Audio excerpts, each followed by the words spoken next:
Apa ya?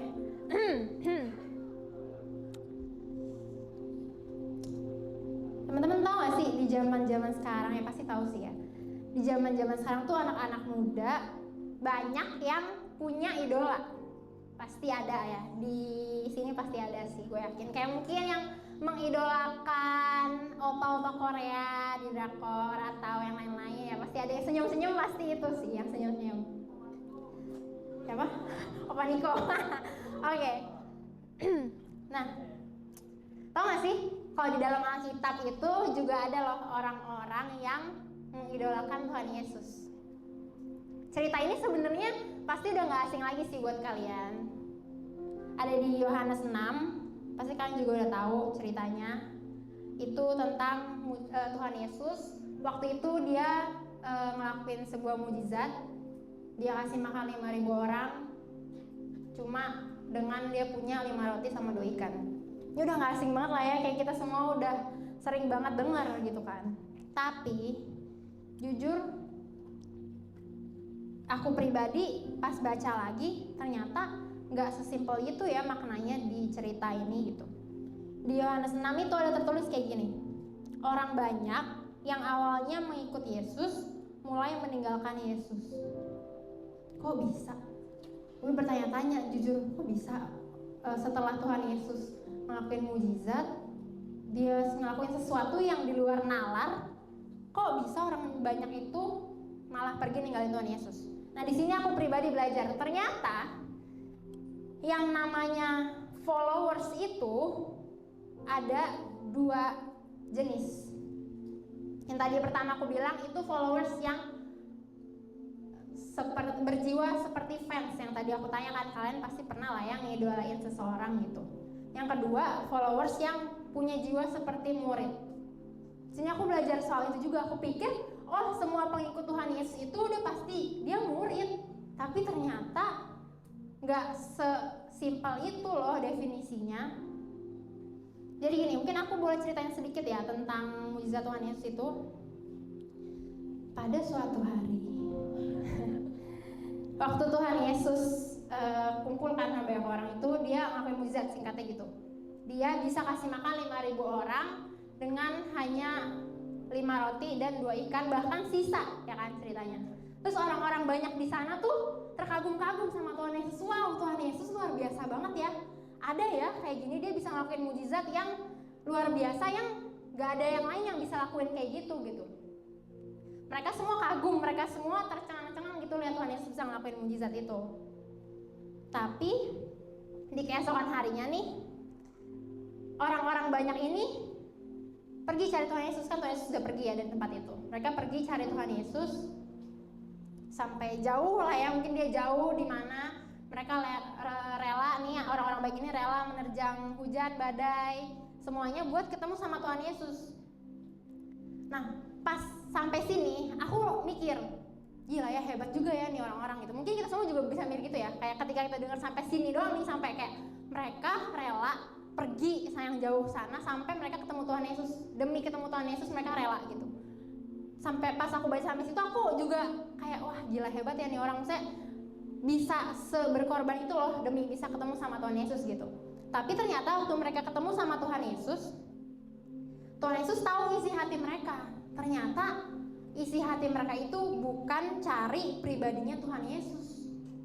Di sini aku belum maksudnya cerita ini tuh asing buat aku. Awalnya cuman taunya ya udah Tuhan Yesus melakukan mujizat ya. Ternyata setelah itu Tuhan Yesus pas mereka datang, Tuhan Yesus bilang ya mereka ini cari Tuhan Yesus tuh bukan karena pribadi Tuhan Yesus, bukan karena mereka mau ketemu sama Tuhan Yesus, tapi mereka cari Tuhan Yesus karena mereka mau berkat-berkat yang Tuhan Yesus itu.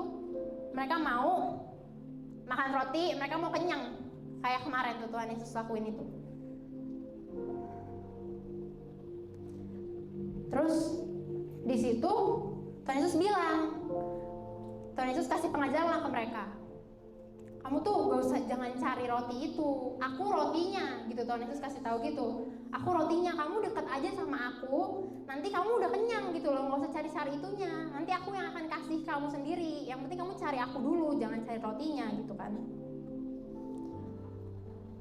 Tapi setelah mereka dengar itu, mereka bersungut-sungut, mereka komplain sama Tuhan Yesus, dan akhirnya mereka pergi. Mereka pergi tinggalin Tuhan Yesus. Mereka mengundurkan diri katanya jadi pengikut Tuhan Yesus. Nah, di sini aku belajar. Mereka yang pergi mengundurkan diri itu adalah, yaitu mereka dibilang pengikut Tuhan Yesus juga, tapi mereka cuman berjiwa seperti fans aja yang mengidolakan idolanya.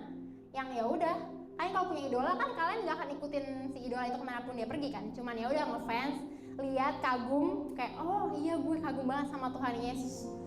Dia baik banget, dia luar biasa, dia bisa ngelakuin mujizat, dia bisa kasih banyak berkat. Mereka cuman stuck, ya udah stop di situ.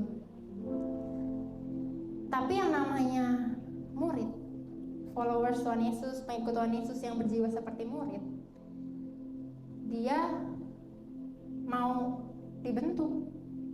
Ketika Tuhan Yesus kasih tahu pengajaran-pengajaran Tuhan Yesus, dia mau ikut, dia mau taat. Ciri-cirinya kayak gimana sih? Ini aku juga belajar ya, kita belajar sama-sama. Ciri-cirinya kayak gimana sih pengikut Tuhan Yesus yang berjiwa seperti murid? Yang pertama, dia jadiin Tuhan Yesus sebagai prioritas dalam hidupnya. Bukan yang kayak tadi, yang kayak oh yang penting gue dapat berkat aja, gue cari Tuhan Yesus karena berkatnya. Itu bukan ciri-ciri seorang murid. Seorang murid itu carinya Tuhan Yesus, jadi prioritasnya tuh Tuhan Yesus, bukan berkatnya. Bukan Tuhan aku minta mujizat, aku senang banget sama mujizat Tuhan Yesus, oh iya ya senang, tapi bukan itu poin utamanya. Poin utamanya cari dulu Tuhan Yesusnya. Ketika udah dapat nih sosok Tuhan Yesus, pribadinya Tuhan Yesus, yang lain-lain dengan sendirinya akan ikutin kamu. Berkat, sukacita, mujizat. Terus apa sih, nih pertanyaannya ya, apa sih yang Tuhan cari dari kehidupan kita sebagai anak-anaknya Tuhan Yesus? Tuhan mau kita berbuah. Tuhan mau kita berbuah. Tuhan gak lihat loh sebetapa banyaknya uang kalian. Tuhan gak lihat sebetapa luar biasanya jabatan kalian. Tuhan gak lihat itu, ya puji syukur kalau misalnya itu dari Tuhan ya. Tapi bukan itu yang penting. Tuhan mau kalian berbuah, ya kan? Tapi berbuah itu kita cuma bisa berbuah ketika kita dekat sama Tuhan Yesus. Karena dia kita bilang Tuhan Yesus itu kan pokok anggurnya ya, ibarat kata dia pohon, kita ranting-rantingnya kan.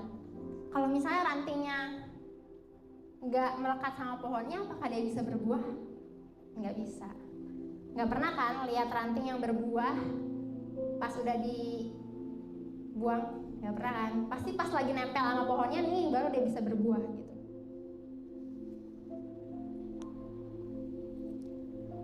Gimana caranya biar kita bisa berbuah? Ya kita dekat sama Tuhan Yesus. Kita ngelakuin firman Tuhan, bahkan menghidupi firman itu. Gak cuma kita baca doang ya, tapi kita harus menghidupi firman itu. Ketika kita udah menghidupi firman itu, Roh Kudus yang bakal tuntun hidup kita. Itu tanda, itu bukti kalau kita udah menghidupi firman Tuhan. Terus pertanyaannya, aku bertanya-tanya juga sih waktu itu. Kita berbuah, buah apa sih? Emangnya buah apa yang kita hasilkan gitu kan? Banyak banget yang bilang kayak kita harus berbuah gitu ya. Buah apa emangnya yang dihasilkan dari kita dekat sama Tuhan Yesus gitu? Ya kita pada tertulis juga. Buah yang dihasilkan itu adalah buah-buah roh. Jadinya diri kita penuh sama buah-buah roh. Kita punya kasih, kita punya sukacita, damai sejahtera, dan lain-lain. Terus ada lagi buah ucapan syukur, buah pertobatan. Bisa loh lewat kita banyak orang bertobat. Gue yakin dan percaya, walaupun mungkin anggapannya kayak ya gue siapa sih gitu kan ya. Tapi gue percaya kita semua yang di sini punya kuasa. Jadi ketika kita jalan, percaya aja sama Tuhan gitu. Terus juga buah jiwa-jiwa. Ketika kita dekat sama Tuhan, Tuhan pasti kasih kita kuasa. Tuhan pasti kasih kita hati yang rindu akan jiwa-jiwa. Jadi ketika kita punya kuasa, kita bisa jangkau banyak jiwa gitu.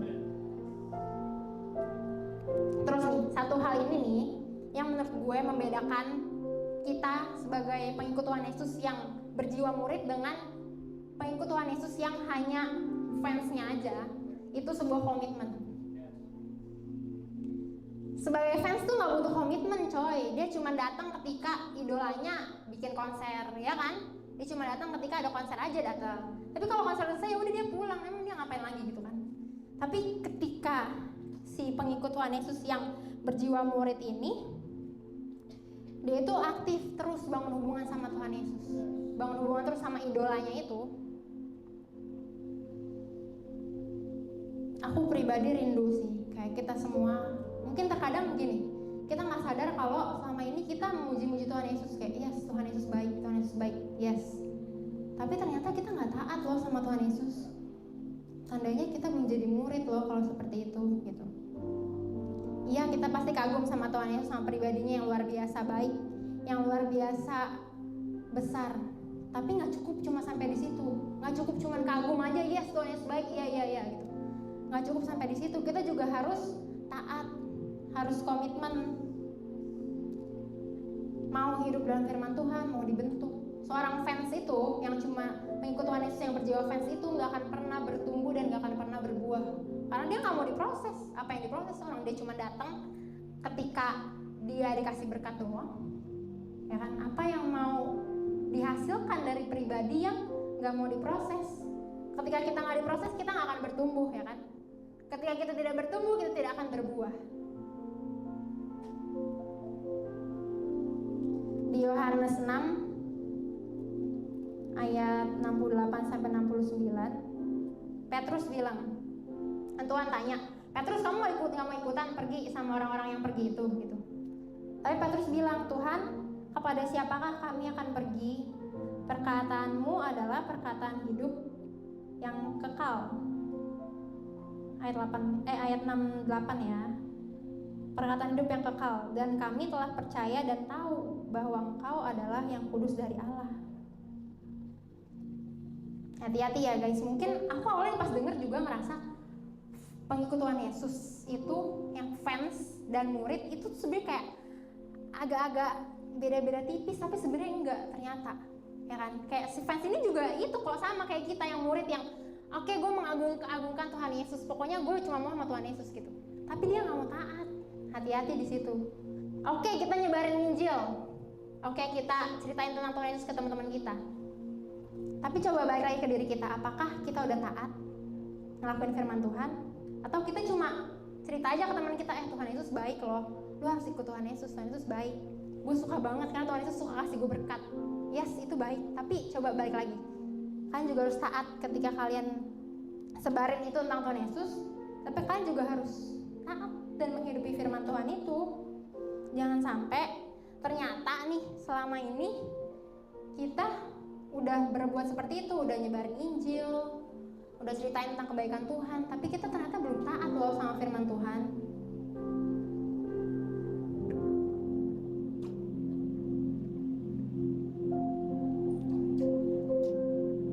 Tapi menurut aku pribadi ya, janganlah mau stuck hanya menjadi murid, hanya menjadi pengikut aja terus, hanya jadi followers aja terus. Jangan stuck sampai di situ.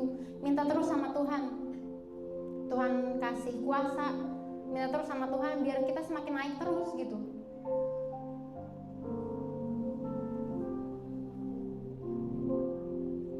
Gue percaya ketika kita minta sama Tuhan, Tuhan aku mau dong minta kuasa, aku mau jangkau, dia pasti kasih. Gue yakin banget dia pasti kasih. Terus gue mungkin mau cerita sedikit ya. Ini mungkin agak di luar topik, tapi gue pengen bersaksi aja. Gue jadi semakin percaya kalau kuasa doa itu besar banget. Mungkin kayak terkadang kita mikir kayak berdoa ya udah cuman ngobrol aja kan sama Tuhan. Kalau gue pribadi dulu juga pernah kayak gitu, kayak berdoa tuh ya udah ngobrol aja sama Tuhan, nggak tahu nanti jawabnya kapan, ya udah berdoa aja gitu kan. Nggak sangat meyakini bahwa berdoa itu luar biasa besarnya gitu. Belakangan ini gue baru sadar akan hal itu, kalau ternyata doa itu kuasanya sangat besar banget. Waktu itu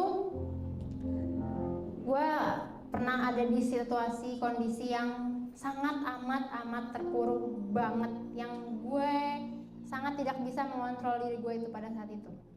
Kayak gue nggak peduli orang mau lihat gue down atau apapun, bodo amat. Kayak biasanya gue nggak gitu. Biasanya kalau gue lagi ngedown, gue akan jaga diri gue tetap terkendali gitu. Tapi pada saat itu kayak gue merasa sampai gue tuh mikir gini, Tuhan tuh sayang gak sih sama gue gitu. Apakah gue anak Tuhan Yesus yang keskip Tuhan Yesus sayang sama yang lain tapi gue enggak? Apa mungkin kayak gitu? Itu gue sampai bertanya-tanya kayak gitu. Saking itu posisi yang sangat amat membuat gue ya di titik terendah gue lah itu. Gue bertanya-tanya gitu sama Tuhan Yesus, Tuhan tuh sayang gak sih gitu loh. Kenapa Tuhan sayang sama yang lain tapi sama gue enggak gitu? Gue bertanya-tanya gitu. Tapi pada akhirnya gue tahu itu roh iblis yang lagi masuk dalam diri gue, yang karena gue membuka celah mungkin ya, secara gue nggak sadar. Terus pada saat itu gue pas lagi kesentul, ya mungkin teman-teman juga ada yang ngeh atau gimana ya, pas lagi kesentul gue benar-benar nggak tahu, gue nggak bisa tahan aja diri gue, kayak pokoknya gue gak mau memaksa diri gue untuk worship, untuk praise gitu, karena gue merasa Tuhan Yesus gak sayang gue. Buat apa gue mau puji Tuhan yang Tuhan gak sayang gue gitu. Pada saat itu saking gue merasa kayak diri gue nih, kenapa Tuhan gue doang, kenapa Tuhan sayangnya sama yang lain, kenapa gue gak disayang juga gitu loh. Gue juga gak tahu tentangnya dari mana ya. Terus akhirnya karena gue merasa kayak kayaknya gue merasa bersalah gitu sama teman-teman yang mungkin kayak gue jadi berubah lah gitu ya. Kayak gue mencoba untuk terbuka lah, khususnya ke tim gue ya kan. Gue bilang kayak, guys sorry ya, gue lagi merasa sangat terpuruk gitu, sangat lagi nggak baik-baik aja gitu di situ. Terus gue cuma bilang nanti doain aja ya gitu. Terus youth malam itu, padahal itu kayak kita semua lagi capek ya kan, habis kesentul, malamnya langsung youth lagi. Terus pada saat itu tuh sebenarnya gue bukan minta didoain di youth sih, bukan. Maksud gue tuh ya lu doa aja, nanti lu bawa nama gue dalam doa lu. Maksud gue tuh gitu sebenarnya kan. Terus gue nggak expect aja sih jujur. Awalnya Angel ajak gue berdoa gitu kan. Terus oke, udah. Gue nggak expect apapun, karena jujur itu gue mungkin sifat egois gue lagi tinggi banget kali ya. Gue nggak peduli apapun, yang penting intinya kayak gue ngambek lah sama Tuhan Yesus gitu loh. Terus Angela ngajak berdoa, udah kita berdoa, terus tiba-tiba yang lain pun nyamper, Tian, Govin pun nyamperin gitu loh. Di situ gue semakin kayak merasa kayak mereka berdoa buat gue gitu loh, yang gue tidak mengekspektasikan itu. Mereka berdoa buat gue dan itu jadi Tuhan jawab di situ loh. Kayak padahal gue bertanya, Tuhan sayang gue nggak sih? Kenapa Tuhan sayang gue nggak gitu kan? Di situ kayak Tuhan jawab. Sebenarnya dia nggak jawab langsung straight to the point juga sih, tapi dia jawab gini, kayak gue merasakan banget kayak dia bilang, ini gue kasih teman-teman lu yang sayang sama lu, ini bukti tanda gue sayang sama lu loh gitu. Gitu. Terus kayak karena gue begitu merasakan kuasa Tuhan ada banget di situ gitu, kayak yang nggak pernah gue rasain sebelumnya. Gue sampai cerita ke mereka di grup gitu, gue bilang kayak thank you ya gitu, berkat doa mereka gue ya walaupun masalah itu tetap ada sih, nggak hilang juga, kayak masalah gue tetap ngejalanin hidup gue dengan masalah itu. Tapi setelah mereka berdoa buat gue, kita doa sama-sama, gue bener-bener ngerasain roh yang ada dalam diri gue itu yang membuat gue merasa gue nggak disayang. Rasanya lepas pada saat itu juga gitu. Di situ saat itu juga gue kayak sebenarnya gue bingung sih kok bisa ya gitu loh. Dan gue bener-bener ngerasain Tuhan bener-bener jelas banget bilang kayak, gue sayang sama lu nih, gue buktiin ya nih gue sayang sama lu, gue kasih nih teman-teman lu yang sayang sama lu sebagai bukti tanda cinta gue juga sama lu gitu. Di situ gue bener-bener kayak malu jadinya sama Tuhan, kayak gue ngambek nggak jelas sama Tuhan Yesus gitu kan, kayak gue nggak disayang gitu, kayak iu banget gitu ya. Tapi gue bersyukur Tuhan kayak kayak jawabnya pada saat itu juga. Padahal tadi gue udah mikir kayak, aduh, gue nanti kerja, apakah gue akan tetap jadi diri gue yang kayak gini? Gue diem aja. Pokoknya waktu kesentuh itu gue cuma diem aja. Gue nggak ikut worship, gue nggak ikut penyembahan, pokoknya gue diem. Gue nangis aja sih itu. Gue juga nggak tahu sih kenapa gue nangis, walaupun mungkin kayak gue capek mungkin ya. Tapi tau gak sih titik terpuruknya itu, gue udah capek secapek-capeknya, yang gue juga udah capek nangis gitu loh. Tapi pada saat kesentul ya udah gue nangis aja, gue diem. Pokoknya gue nggak ngeliatin orang-orang, gue bodo amat, diem aja. Gue udah sampai mikir kayak gimana nanti ya Tuhan ke depan gitu loh. Tapi ya itu, gue bersyukur banget pas malam itu mereka berdoa buat gue, yang bikin gue bener-bener ngerasa sesuatu yang gue gak pernah rasain sebelumnya deh. Pokoknya gue juga gak bisa definisiin rasanya kayak gimana ya, tapi intinya rasa damai, rasa yang kayak tiba-tiba beban itu hilang aja, badan gue jadi enteng aja rasanya gitu loh. Beban itu hilang, yang walaupun besokannya ya tetap aja begitu jalan lagi hidup gue, tapi setelah didoain gue benar-benar merasa perubahan itu terjadi dalam hidup gue. Gue percaya banget lagi dan lagi doa itu kuasanya besar banget. Jadi jangan ngeremehin kuasa doa. Kalian juga anak-anak Tuhan, gue percaya loh kalian itu juga punya kuasa. Kemarin tuh ya kalau nggak salah, gue lupa sih pas di Everyone yang sesi apa, dia bilang kita itu juga bisa loh mencelikan orang yang buta. Kita doain mereka, kita bisa loh gitu dia bilang. Kita juga bisa bikin orang lumpuh berjalan. Kita punya kuasa yang sama kok, Tuhan kasih gitu. Gue di situ juga kayak oh iya ya, gila. Maksudnya ketika kita percaya, Tuhan kasih gitu. Gue baru aja balik dari Everyone Asia 2024 kemarin. Sebenarnya butuh banyak perjuangan ya kemarin ikut ya, karena kita tahu kita juga udah sebelumnya udah ikut retret. Gue juga orang yang kerja, bukan full time di gereja ya. Mungkin ada beberapa yang nanya, kok Tian full time enggak? Gue juga sambil kerja. Tapi ya puji Tuhan dapat izin juga dari kantor, jadi gue dikasih gitu ya. Dan gue datang ke sana dari kantor langsung. Gue dari pagi udah langsung siap-siap bawa tas segala sesuatu ke kantor, biar nanti pulang dari kantor gue langsung pergi ke sana. Akhirnya gue sampai juga kan di sana. Parkirnya jauh sekali, puji Tuhan. Karena gue datangnya telat ya kan, maksudnya ngepas banget. Yang lain udah pada excited, udah datang semua. Ada yang naik bus, naik mobil, segala sesuatu lah ya. Dan puji Tuhan di situ, di acara ini gue juga dapat banyak banget hal yang juga mungkin nge-refresh gue juga, yang mungkin juga ngebangunin diri gue lebih lagi. Dan kemarin itu suatu hal yang luar biasa gitu. Gue punya kesempatan, dan kalian juga mungkin secara online dapat kesempatan buat kita juga bisa kumpul sama orang-orang percaya dari segala belahan dunia ya, bisa gue bilang gitu. Kita bisa worship di sana sama-sama, kita bisa dengerin pesan-pesan Tuhan yang luar biasa di sana. Dan yang paling dahsyat adalah ketika orang-orang ini datang dengan hati yang haus dan lapar sama Tuhan. Tapi sebenarnya itu gak terlalu hebat. Yang hebat adalah ketika lo datang sama Tuhan setiap hari, di waktu-waktu hidup lo yang sederhana itu, dengan hati yang haus dan lapar akan Dia. Bukan sekedar acaranya. Yes, acaranya seru, ngumpul-ngumpul, ada opening, ada lighting, ada LED-nya besar banget. Ada sorakan-sorakan manusia yang menyembah memuji Tuhan di sana. Tapi akan lebih hebat kalau sorak-sorai sorga itu di kamar lo, di waktu-waktu lo yang simple dan sederhana itu.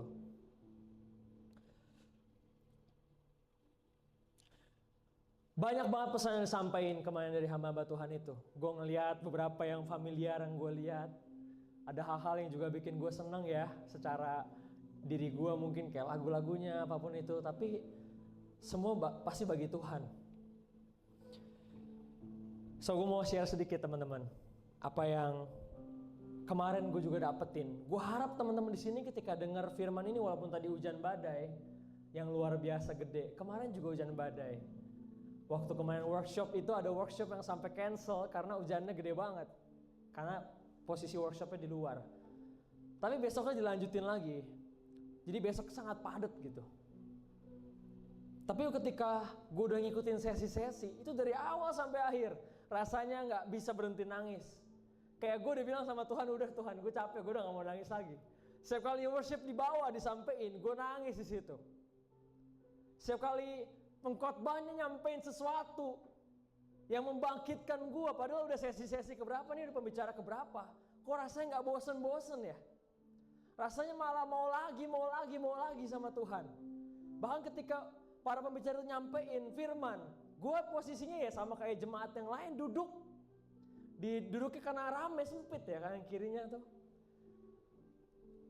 Tapi di situ tau gak, belum altar call, belum apa, dia masih ngomong, gue udah nangis di situ.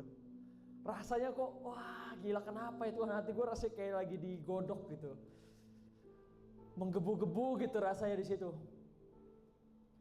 Gue lihat sebelah kanan kiri juga sama. Kebetulan sebelah kiri gue ada kontrak Kristen waktu itu. Gue lihat matanya udah merah. Gue bilang, wow Tuhan dahsyat banget. Ini kalau orang-orang di Indonesia punya hati yang kayak gini, yang benar-benar setiap hari datang dengan haus dan lapar sama Tuhan, gila. Revival itu udah gak usah diimpikan lagi, itu akan segera terjadi teman-teman. So baik lagi, hujan deras tadi teman-teman udah dahsyat banget, bahkan sampai rela datang ke sini. Mungkin ada yang banjir atau yang apa. Tapi tahu nggak sih? Setelah kemarin, gue ngeliat hujan banjir ini bukan suatu hal yang tidak enak ya. Gue ngeliatnya ketika hujan ini kalian bisa merenungkan firman Tuhan juga. Tuhan bilang, aku akan curahkan rohku ke atas semua manusia, mau yang muda, mau yang tua, semuanya akan dicurahkan. Dan gue kebayang, wow Tuhan, kalau hujannya segede ini, gimana Tuhan pencurahan Roh Kudus? Akan segede apa? Kalau bisa banjir sekalian Tuhan, gue bilang. Itu kerinduan hati. Gila ngeliat hujan aja ingetnya Tuhan, kurang romantis apa kita? Lihat hujan deras Tuhan, wah ingetnya Tuhan. Ya mungkin lagi jatuh cinta sama Tuhan, jadi begitu. Dan gue percaya teman-teman juga kalau lagi jatuh cinta sama Tuhan, ingatnya Tuhan, mau ada masalah pun ada Tuhan di situ. Dan gue mau bilang teman-teman, kalau kita nggak perlu banyak-banyak ikut KKR sekalipun, nggak perlu segitu banyaknya tumpahan minyak urapan di atas kepala lo sampai mengkilap, mungkin kayak gue sekarang mungkin. Gue percaya ini minyak yang mengalir terus, minyak pengurapan Tuhan mengalir terus, diproduksi sendiri tapi. Nggak perlu, satu aja kalau kita responin hatinya Tuhan itu, kita akan bisa menggerakkan begitu banyak orang datang sama Tuhan, teman-teman. Kemarin gue datang kebetulan sendiri karena teman-teman juga pasti banyak yang udah izin dan sebagainya. Tapi jujur di situ gue agak gak sedih banget, tapi karena beberapa orang nanya, Christian, ketemu beberapa orang Christian, kamu sendiri ya? Iya, sendiri nih. Iya, ketemu lagi Christian, kamu sendiri? Iya, ini sendiri nih. Aduh, iya, gitu. Dan ketika dengerin firman itu, tahu Tuhan taruh di hati gue tuh kalian-kalian semua. Gue inget rasanya, hancur hati gue bilang. Rasanya gue pengen teman-teman di situ ngerasain, ngalamin Tuhan. Tapi gue tahu Tuhan bukan cuma di situ, dia juga di sini. Dia juga di rumah-rumah lu. So it's okay Tuhan. Yang penting abis ini hajar ya Tuhan, gue bilang. Gaspol Tuhan. Gue bilang gitu. Nah, itu kerinduan. Bener-bener hancur hati gue rasanya. So gue juga rindu teman-teman dapetin api ini, pesan ini. Bukan cuma biasa-biasa. Dan gue sekali lagi, gue gak akan bangunin lo dari kursi lo yang nyaman itu. Gue gak pengen lo cuman sekedar bangun, ntar tidur, ntar bangun, ntar tidur. Ntar KKR bangun, ntar KKR ini bangun, ntar conference ini bangun, terus tidur lagi. Buat apa? Lebih baik gue ngomong sama kita semua supaya lu bangun terus sama Tuhan. Berapa kali gue bilang, nggak di sini, nggak di VM, bangun, wake up gitu loh, bangun gitu. Jangan kayak orang-orang mati. Kalian tahu orang-orang mati dipanggil nggak nyaut, shalom. Oh, kan? Belum bangun berarti. Sekali lagi ya. Shalom. Yes. Orang mati itu dipanggil gak nyaut. Mereka gak respon sama apa yang Tuhan katakan. Dan gue gak pengen kita kayak gitu. Gue pengennya, dan gue percaya Tuhan juga rindu kita bangun. Bukan cuma sekedar bangun. Nanti besok lagi seru KKR-nya, everyone Asia keberapa, bangun. Everyone Asia keberapa lagi, bangun. Lu udah kayak nyari konser aja, gue bilang gitu ya. Enggak, kita gak kayak gitu. Karena Tuhan pun bisa bikin kebangunan rohani di diri kita dulu. Mau di sekolah kita, di keluarga kita, dimanapun kita berada gitu. Gue gak akan bangunin. Tapi kalau kalian mau terus bangun yang selamanya sama Tuhan, please dengerin kata-kata ini.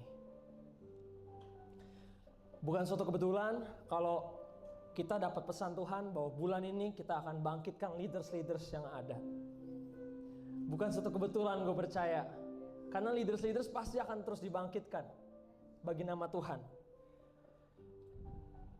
Gue akan mulai dengan Ibrani 12 ayat 1 sampai 4. Tolong bantu ditampilin. Ibrani 12 ayat 1 sampai 4. Oke, dia kaget itu kayaknya. Bunyi. Gue akan sambil bacain ya. Karena kita mempunyai banyak saksi bagaikan awan yang mengelilingi kita, marilah kita menanggalkan semua beban dan dosa yang begitu merintangi kita, dan berlomba dengan tekun dalam perlombaan yang diwajibkan bagi kita. Marilah kita melakukannya dengan mata yang tertuju kepada Yesus yang memimpin kita dalam iman dan yang membawa iman kita itu kepada kesempurnaan. Yang dengan mengabaikan kehinaan tekun memikul salib ganti sukacita yang disediakan bagi Dia yang sekarang duduk di sebelah kanan tahta Allah. Ingatlah selalu akan Dia yang tekun nanggung bantahan yang sehebat itu terhadap dirinya dari orang-orang berdosa, supaya jangan kamu menjadi lemah dan putus asa. Dalam pergumulan kamu melawan dosa, kamu belum sampai mencucurkan darah. Begitu banyak teman-teman, saksi-saksi itu mengelilingi kita. Kita generasi yang lahir, bahkan dikatakan generasi yang lahir di tengah lampu-lampu. Karena kurang apa? Kurang preacher kah? Kurang pengkhotbah kah? Kurang konten rohani apapun. Setiap TikTok lu scroll ada aja tuh muncul. Kurang apakah kita? Kurang apakah kita? Lampunya udah terang banget. Sampai kadang-kadang kita lupa kalau mungkin kita mati lampunya. Tapi teman-teman, Tuhan mau sampaikan saat ini kalau hari-hari ini kita sedang melihat penuaian yang terbesar dalam sejarah. Tapi dunia diliputin kegelapan. Tapi gak apa-apa. Karena kemuliaan Tuhan akan segera turun, teman-teman. Dan be ready, siap-siap. Karena ada suara besar buat generasi ini sedang diperdengarkan. Suara yang begitu besar. Dan ketika kita dengar suara itu, kita gak akan lagi sama seperti biasa-biasa. Kita gak akan sama lagi, kita gak akan hanya duduk di sana. Lu gak akan tahan. Lu akan bangkit. Lu melayani gak akan biasa-biasa. Lu nyampein firman Tuhan lu gak akan biasa-biasa. Lu bermain musik mungkin lu gak akan biasa-biasa. Lu jadi asyik pun menyambutnya shalom. Ada suara yang besar yang Tuhan perdengarkan sama kita. Dan suara itu juga akan terdengar di Indonesia, bahkan sampai ke bangsa-bangsa. Dan itu gue percaya, teman-teman. Suara yang sama itu juga yang diperdengarkan ketika Gideon. Tahu kisah Gideon? Sama berapa ratus orang? 300 ya. Ada filmnya, tapi itu bukan Gideon ya. Mungkin contoh Gideon. 300 juga soalnya. Suara yang sama diperdengarkan. Waktu itu orang-orang itu berusaha menyerbu. Gideon cuma dengan 300 orang. Tuhan bikin suara yang besar sampai orang-orang itu bingung. Dan akhirnya malaikat Tuhan turun, wah, menghabisi semuanya. Tuhan akan lepasin suara yang besar buat bangsa ini, teman-teman. So speak louder. So speak louder. Ngomong yang lebih keras dong. Tunjukin dong. Kasih lihat dong. Tuhanmu mana? Gue tahu di sini. Kita banyak mungkin secara nggak langsung dipersekusi sama pergaulan lo, sama mungkin pekerjaan lo, mungkin di kuliah lo, bahkan di keluarga lo. Tapi nggak apa-apa, speak louder, karena Tuhan mau sampaikan sesuatu buat kita semua. Dan gue percaya Tuhan akan raising up leaders buat generasi kita, teman-teman. Tuhan akan bangkitin leader-leader yang benar-benar cinta sama Tuhan, yang takut akan Tuhan, yang dia serius sama Tuhan, yang dia radikal sama Tuhan. Dan gue percaya itu kita juga. Siapa lagi yang mau diangkat? Siapa lagi? Bahkan kalau gue bisa bilang kayak gini, Tuhan angkat kita Tuhan supaya kita ini bisa memuji nama Tuhan. Bangkitin kita Tuhan yang udah mati supaya apa? Orang mati gak bisa memuji Tuhan. Gue bilang Tuhan, bangkitin kita supaya kita bisa memuji nama Tuhan sampai ke bangsa-bangsa, suara kedengeran, gue bilang. Dan gue percaya itu juga firman Tuhan katakan kayak gitu, teman-teman. Dan gue percaya teman-teman di sini nggak mau cuma hanya biasa-biasa sama Tuhan, ya kan?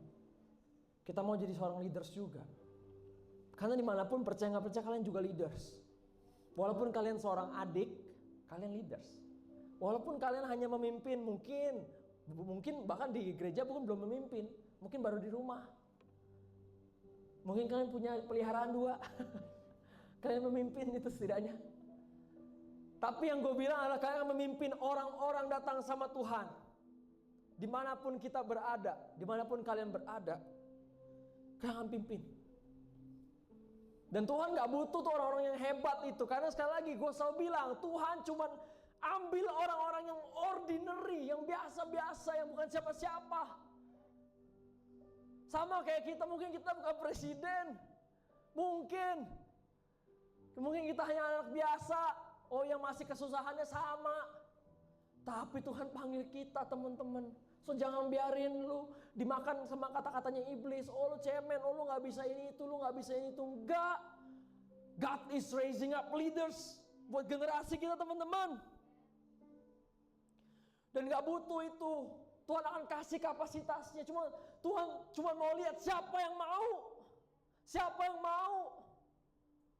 Gak susah untuk mau, teman-teman. Gak susah. Seberapapun harganya nanti, yaitu nanti sama Tuhan. Tuhan pasti akan jalan sama kita. Tuhan gak akan biarin lu ketika lu mau. Dia bukan Tuhan yang gampangan.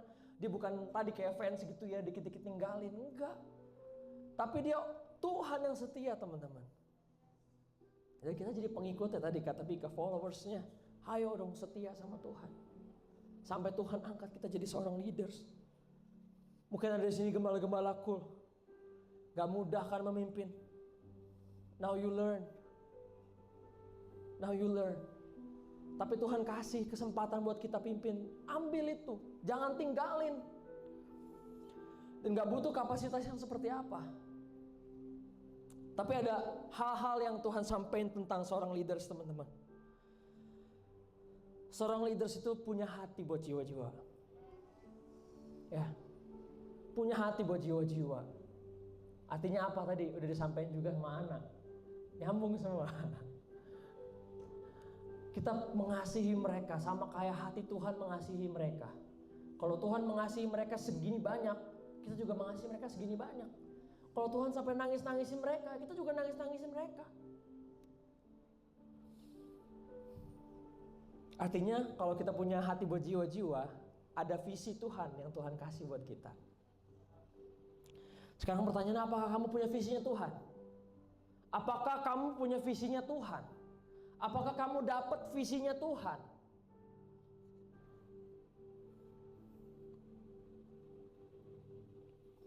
Apakah kamu tahu hatinya Tuhan? Maunya dia apa sih? Bukannya cuman dalam hidup kita, tapi pengennya dia apa? Kalau kita cuma nanya, oh Tuhan, aku lagi. Apa yang Tuhan mau, tanya dong maunya dia apa. Udah sesimpel itu, teman-teman. Tuhan kita bukan Tuhan yang susah, yang lu harus bawa pengorbanan sampai ke gunung mana tahu, yang susah-susah. Enggak. Tuhan udah buat simpelnya luar biasa. Sampai di kamar aja lu gak mau datang sama Tuhan. Sampai di motor aja lu gak mau datang sama Tuhan. Sesimpel itu loh. Dia gak minta lagi lembu. Lu bayangin kalau datang ke Tuhan, lu harus bawa lembu. Ke Yud jam 5 bawa lembu 1 ya. Kalau gak datang, gak bawa lembu, lu gak bisa ketemu Tuhan. Lu gak bisa diampunin. God make it so simple. Sampai kita bisa datang sama Tuhan. Semudah bersujud di hadiratnya Tuhan. Tapi gimana kamu bisa punya visinya Tuhan, teman-teman? Karena kan kamu pengen jadi seorang leaders nih. Iya, kamu harus. Tapi aku bukan tipe seorang leader, Kak. Yang nentuin siapa? Lo tahu apa? Kita tahu apa? Kita nggak tahu apa-apa. So biarin Tuhan yang bilang lo leaders apa bukan. So kalau lo mau tahu visinya Tuhan dan lo mau punya hati buat jiwa-jiwa, dekat sama Tuhan. Mulai dari dengkul, modal dengkul. Coba datang sama Tuhan modal dengkul. Ada yang tahu? Bikin bisnis aja tuh nggak modal dengkul. Ada motivator yang bilang, oh modal dengkul. Gak ada tuh, bohong dah. Sama Tuhan lu modal dengkul beneran. Gua gak bohong. Dan lu konsisten minta sama Tuhan, Tuhan perdengarkan suaramu sama aku. Perdengarkan Tuhan. Bahkan kadang dalam masalah pun suara Tuhan bisa lebih keras. Dalam masalah pun suara Tuhan bisa lebih keras. So minta sama Tuhan. Lu kurang visi, gue kasih tahu visi Tuhan. Tuhan rindu generasi kita yang datang sama Tuhan. Tuhan rindu bangsa Indonesia yang datang sama Tuhan. Tuhan rindu seluruh dunia ini datang sama Tuhan. Injil Tuhan diberitakan. Injil Tuhan diberitakan. Tuhan itu rindunya Tuhan. Gak susah-susah yang ini guys. Itu di depan mata lo. Itu tinggal lo ambil, tinggal lo ambil. Itu visinya Tuhan. Dan Tuhan mau bangkitin lo. Tuhan mau bangkitin lo di kampus-kampus. Tuhan mau bangkitin lo di sekolah lo. Tuhan mau bangkitin lo di kantor-kantor. Gue percaya mungkin ada yang masih bertanya-tanya, oh tuh bisa gak ya? Udah percaya aja dulu. Gue percaya dengan iman. Walaupun gue belum melihat. Walaupun bahkan gue gak ngeliat. Gue pernah bertanya-tanya sama Tuhan gini. Tuhan, aku gak lihat loh. Aku gak dapat penglihatan loh tentang penuaian jiwa besar-besaran itu. Aku gak dapet loh. Aku gak dapet loh. Tapi Tuhan bilang gini, buat apa? Lu udah tahu. Di situ gue kayak anak kecil juga. Gue minta Tuhan, ayo dong gue pengen lihat. Tapi enggak, Tuhan mintanya gue berjalan berdasarkan iman. So lu juga harus sama-sama. Kita harus jalan sama-sama dalam iman sama Tuhan Yesus. So seorang leaders punya visi, dia punya hati buat jiwa-jiwa. Yang kedua juga dia punya penuh urapan, penuh minyak. Kemarin disampaikan tentang minyak ini teman-teman, gue terberkati banget. Minyak itu artinya adalah unity dan juga hunger of God, haus dan lapar akan Tuhan. So kalian tahu kisah 5 garis bijaksana, 5 garis bodoh. Perbedaannya bukan cuma sekedar di mereka punya minyak apa enggak, tapi minyak mereka kurang guys. Minyak mereka kurang. Artinya apa? Kalau kita tarik ke unity sama hunger of God, mungkin mereka terpecah-pecah.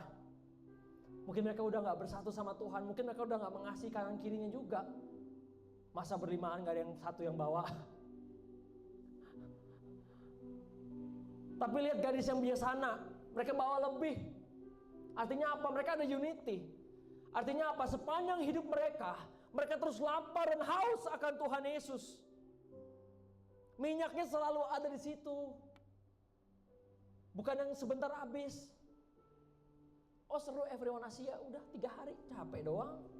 Bayar lagi. Ayo, retret, wah 3 hari doang, bayar lagi. Nabungnya lama lagi, yang masih sekolah kan pasti bingung. Tapi Tuhan mau kita punya minyak terus lebih sampai Tuhan datang. So api itu gak akan padam. Gak akan padam. Karena sumbunya terus dinyalain, minyaknya terus ada. So, semua hamba-hamba Tuhan itu yang dahsyat-dahsyat itu yang kemarin bahkan disebutin Reinhard Bonnke.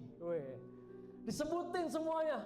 Mereka hamba-hamba Tuhan yang dahsyat yang memenangkan begitu banyak jiwa, yang di stadion-stadion yang khotbahnya begitu banyak orang, sampai amazing banget gitu.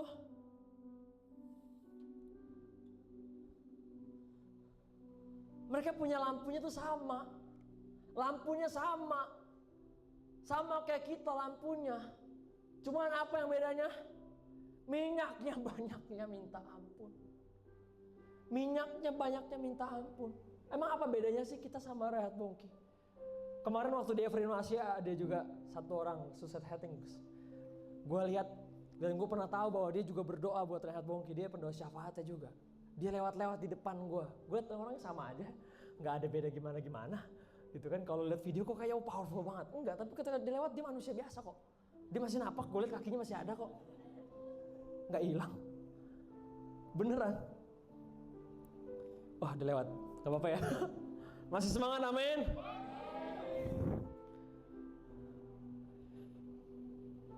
Dan bedanya adalah di minyaknya, teman-teman. Dan lo juga harus sadar, banyak orang yang nyari Tuhan langsung ke kepalanya kadang-kadang. Mereka nyari langsung ke kepalanya. Mungkin ada yang udah pernah denger ini kemarin kalau ada yang nonton. Mereka langsung nyari ke kepalanya. Oh, mungkin ke gembalanya langsung yang tadi mau nyarinya hamba-hamba Tuhan yang dahsyat-dahsyatnya. Kenapa? Ada fenomena. Ketika mereka cari minyak itu di bawah, artinya mungkin kita ya. Mereka cari minyaknya nggak ada. Mereka nyari minyaknya nggak ada. Mereka carinya yang lain. Mereka berusaha ke atas, tapi susah juga. Sementara kita yang mungkin sederhana, yang kita di rumah-rumah ketemu teman apa segala, minyaknya nggak ada. Dan mereka cari itu nggak ada minyaknya. Tahu kisah perempuan yang pendarahan yang 12 tahun itu, ketika dia tahu apa yang dijamah? Ujung jubahnya Tuhan, ujungnya. Kadang mereka itu di luar sana bukan nyari Tuhannya, menurut mereka kegedean bahkan Tuhan itu. Yang mereka cari cuma ujungnya. Mungkin tangan kita nggak sampai ke Tuhan, mereka nggak punya gambaran tuh Tuhan kayak gimana sih. Tapi mereka cuma cari ujungnya, dan wanita ini beneran dia cari ujungnya, ujung jubahnya Tuhan, dan dia pegang itu, dia sembuh. Dan gue percaya teman-teman di sini kita juga adalah ujung-ujungnya itu. Asal lu juga punya minyak yang banyak, mereka akan dapatkan itu, mereka datang sama Tuhan. Kenapa harus nyari-nyari gembala-gembala yang besar? Padahal di dalam Tuhan gak ada superstar itu. Superstarnya cuma Tuhan Yesus. Dan gue percaya kalau kita penuh minyak di ujung-ujungnya, bahkan dari kepalanya Tuhan Yesus sampai ke ujung-ujungnya kita, tubuh-tubuh Kristus ini sampai ke ujung-ujungnya, dan mereka jamah kita, mereka sembuh, mereka datang sama Tuhan. Sama kayak ketika Elisa, ya, dia minta sama Tuhan, bukan 2 kali urapan katanya, tapi dia minta 2 bagian rohnya Elia, minta 2 bagian dari roh Elia yang luar biasa. Artinya apa? Hunger of God-nya itu. Karena gue percaya anointing-nya dari Tuhan juga. Tapi bedanya adalah hunger of God-nya tadi. Dan teman-teman, di sini juga disampaikan waktu itu 2 Raja-Raja 2 ayat 3. 2 Raja-Raja 2 ayat 3. Pada waktu itu keluarlah rombongan nabi yang ada di Betel mendapatkan Elisa. Lalu berkatalah mereka kepadanya, "Sudahkah engkau tahu bahwa pada hari ini tuanmu akan diambil daripadamu oleh Tuhan terangkat ke sorga?" Jawabnya, "Aku juga tahu, diamlah." Posisinya apa sih, konteksnya apa sih? Waktu itu ada ada rombongan nabi-nabi gitu dari daerah lain, dan Nabi Elia ini terkenal banget. Elisa ini kayak apa ya, penerusnya. Dan berita itu udah tersebar bahwa ya Nabi Elia akan terangkat ke surga dan hilang lah, udah nggak ada lagi gitu. Dan waktu itu rombongan itu ketemu Elisa tadi, penerusnya. Ngomonginnya gitu ya, lu tahu gak sih kalau itu tuh bos lu tuh akan cabut tuh. Dia akan pergi tuh, dia akan hilang tuh. Lu sendirian. Kadang kita juga digituin, sebagai leaders itu gak mudah. Karena kita akan terus berusaha dijatuhin sama si iblis lewat apapun. Mau bahkan keluarga, mau bahkan teman-temanmu, perkataan orang-orang seringkali terjadi. Buat kita disampaikan kayak gitu. Tapi lihat responnya Elisa apa bilang. Gue tahu, diem. So gak usah dengerin kata-kata itu teman-teman. Kalau Tuhan mau raising up leaders, lu harus mulai berhenti mikirin kata-kata orang. Lu harus lebih mikirin kata-kata Tuhan. Maunya apa? Dan yang ketiga, seorang leaders, kamu harus be filled with the Holy Spirit. Lu harus dipenuhi Roh Kudus. Gue lihat kemarin di conference itu, tahu apa yang menjadi pembeda? Mungkin banyak conference, tapi gue lihat ketika mereka hamba-hamba Tuhan yang mau nyampaikan firman, lihat mereka begitu menghormati Roh Kudus. Mereka hormati Roh Kudus sebegitunya, sampai mereka nggak mulai sebelum Roh Kudus sampaikan sesuatu. Coba, kita udah penyembahan, kita udah doa, dia udah ngomong ini itu, tapi ternyata belum mulai firmannya. Atau dia nungguin Roh Kudus sampaikan sesuatu. Wow. So waktu-waktu ini waktu yang krusial teman-teman. Waktu-waktu yang penting. Waktu-waktu yang urgent banget. Yang lu bahkan nggak bisa tinggal diam tadi. Lu nggak bisa tinggal diam. Sebegitu urgentnya. Dan kemarin juga dikatakan Asia itu benua yang ternyata paling banyak persekusi terhadap orang Kristen. Asia.